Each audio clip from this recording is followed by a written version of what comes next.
আসসালামু আলাইকুম, স্বাগত জানাচ্ছি আরটিভির রাতের সংবাদে। আপনাদের সঙ্গে আছে আমি সৈয়দা সাদিয়া বেনাজির। শুরুতে জানিয়ে দেব মার্কেন্টাইল ব্যাংক সংবাদ শিরোনাম।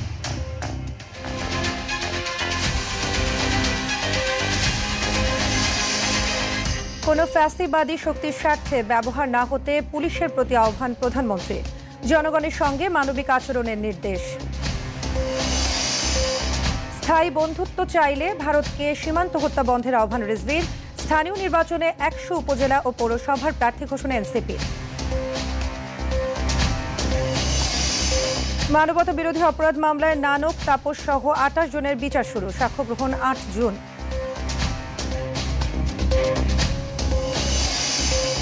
দেশে হাম ও হামের উপসর্গ নিয়ে একদিনে আরও 11 শিশুর মৃত্যু। হাসপাতালে ভর্তি 1278 শিশু। এবং মায়েদের ত্যাগ আর অদম্য সাহসের গল্পে ভরপুর পৃথিবী।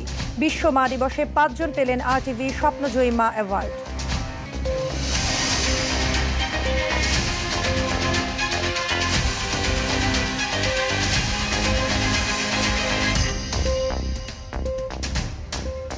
দর্শক শুনছিলেন মার্কেন্টাইল ব্যাংক সংবাদ শিরোনাম, এবার বিস্তারিত।